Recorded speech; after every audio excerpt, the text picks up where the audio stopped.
O dabar apie kitą nuostabų žaidimą golfą. Jokius laukus vykti nereikės, nes jį galite žaisti ir namie, darbe ar netgi ir mūsų studijoje.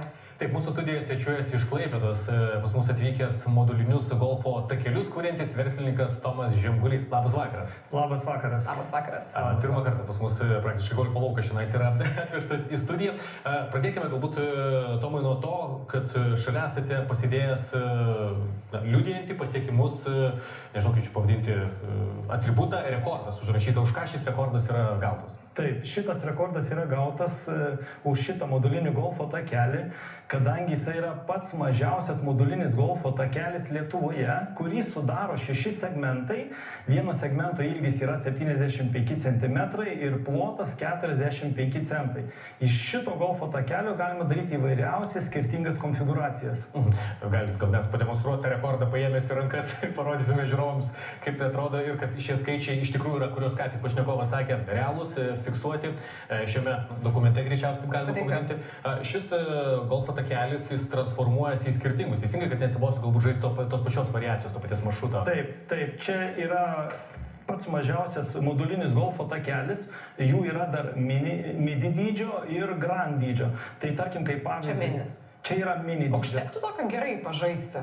Manau, kad pakankamai užtektų, jisai yra daugiau skirtas mažesniems erdvėms, tai tarkim mažesniuose ofisuose, studijose, kaip pas jūs, galbūt viešbučio VIP kambariuose, visokiausia laukimo zonose.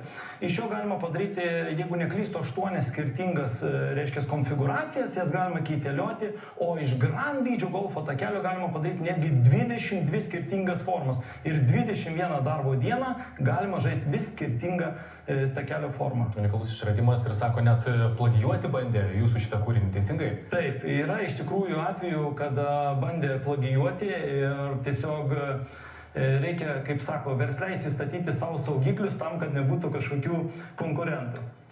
Aš manau, kad galime pažaisti. Pabandykime, kaip tai veikia, gerai? Galim pamatyti. Abu nedrąsūs. Mes su Karolina ne vienas supratome ir pasikalbėjom, nesame žaidę golfo, dėl to turbūt reikės pradėti apskritai nuo to, kaip reikia laikyti tą golfo lazdą, teisingai? Ar mes čia eterio užteksime išmokti? Na, pabandykime bent jau tam tokiam pradedančio lygio. Tikslas yra mūsų pagrindinis. Per kuo mažiau mušimų įmušti kamuoliuką į duobutę. Reiškia, kuo mažiau mušimų, tuo geriau. Jeigu įmušite iš 3 kartų, tarkim, kuris yra mes jau skirtingai laikomės, man. Taip. Pasimuoti nereikia, žinok, čia ne golfo laukas. Bet gal nereikia kaip šluotą laikyti? Irgi nereikia kaip šluotą, taip. Šitą takelio formą galima įmušti, tarkim, iš 3 kartų. Vienas mušimas, antras mušimas ir trečias mušimas. Truputėlį parodysiu golfo lazdos laikymą, kadangi jūs nesate golfo žaidėjai. Kol kas ne, bet aš dažniausiai nespaudžiu tų, kurie nėra golfo žaidėjai ir nesilygiuoju. Aš sakau, aš nesu kažkoks nesilygiuoju į golfo aikštynus, tai yra skirtas produktas daugiau vidaus patalpoms. Tai golfo būtent lazdos laikymas yra būtent toksai. 2 liuksus. 2 liuksus rodom. 2 liuksus. Tai prispaudžiam kitą liuksą ir tiesiog atsistojam truputėlį kojos pečių plotyje, prilenkiam ir smūgiavimas turėtų būti iš pečių. Iš pečių, kaip laikrodžio švytuoklė, kaip aš sakau. Tada, kai būna, kai laikrodžio švytuoklė, tada būna tas mušimo, reiškia, ta kryptis žymiai tikslingesnė nei sukinėti su korpusu ar linguoti tiesiog su korpusu, su kūnu. Tai mušimas turi būti toksai iš pečių jisai. Ar ne? O, net nepataikiau ir aš jums parodysiu, kaip reikia. Jūs man parodykit, kaip iš tikrųjų reikia. Kur pastatyti kamuoliuką? Taip, šitoj zonoje galima statyti kamuoliuką ir bandyti mušti. Kojas truputėlį pečių plotyje. Taikyti. O, labai gerai. Man tas bružas parodė klasę. Čia pradedančio sėkmė greičiausiai. Čia kai atvažiuoji pas profesionalus, todėl taip ir viskas vyksta. Dabar galiu aš pabandyti? Gal tai žinoma, gerai, jeigu ką, šitą pasivaržysime dabar, ne? Šitą iškirpsite. Jūs pasivaržykit, o aš važiuoju tada į Klaipėdą. Gerai. Mes paskambinsim. Nežinau, ar aukštakulniai yra tas įprastas golfo apavas. Taip? Taip. O priešingas trukdyti gali ar ne blokuoti? Taip. Ne, blokuoti reikia. Na gerai. Nelinguojam, stengiamės nelinguoti su komu. O, prašau. Taigi, taip ir minėjau, kad Čia yra vienintelis kalnelis, nežinau, žiūrovai mato, bet šitą vietą dar toks ir kalniukas, į kurį reikia važiuoti. Mes įveikėme. Dabar galima tęsti toliau žaidimą, galima naudoti netgi tokiu pat principu kaip biliardo, nuo senelės, rokošeto, ne?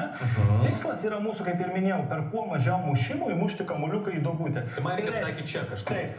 Mes galime smūgiuoti, kad atšoktų kamuoliukas, galime nedasmūgiuoti, dar įdenti kamuoliuką iki tinkamos vietos, kad jisai pasiektų Čia. tiesiai, tai... Gerai, aš bandysiu dar įdėti, gal tada? Ai, viskas, vieną papildomą turėsiu. Man sudėtingiau, man dabar tikrai kaip biliardas išėjo. Dabar jeigu šitoje situacijoje yra, tai taisyklės leidžia atitraukti kamuoliuką per apatinės golfo lazdos ilgį. O tada reikia čia smūgiuoti. Ir toliau tęsti. Ne, tik smūgiuojame su šita pusė ir smūgiuojame dabar į sienelės pusę. Kaip ir minėjau, kaip Roko šetų, nuo sienelės. Aha, lasdą biškutį žemiau laikom, takelio viduje. Labai gerai. Tai nebuvo bandymas pakenkti. Dabar sakykime, ar man netrukdys šitą... Mes galim vėl atsitraukti nuo sienelės, kaip ir minėjau, golfo kamuoliuką nuo sienelės per golfo lazdos ilgį. Aha. Galime atsitraukti. Ai, galiu tai rankomis padaryti, vadinasi, Taip, galima nėra rankom padėties be išeities. Taisyklės tai leidžia, nes jeigu kamuoliukas, kaip ir minėjau, šitoje vietoje, tiesiog jos nebus galimybė išmušti kamuoliuką. Beje, krypti... Gerai. Per plauką. Per plauką. Dabar ta vailė. Aš nežinau, ar mes į eterio laiką įtilpsime, kol mes su Karolina sumušime savo kamuoliukus. Visais kampais. Galima vėl, kaip ir minėjau, nuo sienelės. Smūgiuojam į sienelę, kad atšoktų rukošėtų. Labai gerai. Tobula. Man atrodo, mes šitomis gražiomis lygiosiamis galime baigti, ne? Ar mes dar bandom įvaryti vis dėlto kamuoliuką? Pabandom dar po vieną ir... Azartiška, mano kolegė. Užuodė sėkmę. O kaip jūs užuodėte šitą idėją? Man tas apie sėkmės užuodimą, kaip jūs gal susapnavote, gal kažkur matėte? Pati idėja, iš tikrųjų, aš daug metų pradirbau pardavimuose ir vis trūkdavo su kolegomis kažkokio tai užsiėmimo, ne? Ofise taip, suformuoti būtent komandinį darbą, aptarti darbo reikalus neutralioj tokioje aplinkoje. Dėl to trūko kažkokio užsiėmimo būtent įmonės viduje, dėl to, kad tiesiog noris to komandinio darbo daugiau ir puikus produktas, kuris tai ir... Mes, man to galim tik tai paliūdyti, kad galima ir verslo reikalus aptarnėti, žaidžiant tokį golfą, galima ir interviu paimti. Ir pasarėsis 5 minutės, kokius 3 kartus buvau pamiršęs, kad mes dirbam šiuo metu realiai ir visą tai filmuojama. Tikrai labai fainas, prablaškantis dalykas, tai ačiū, kad apsilankėte ir papasakot bei parodėte mums. Ačiū Jums. Ačiū Jums. Ačiū Jums.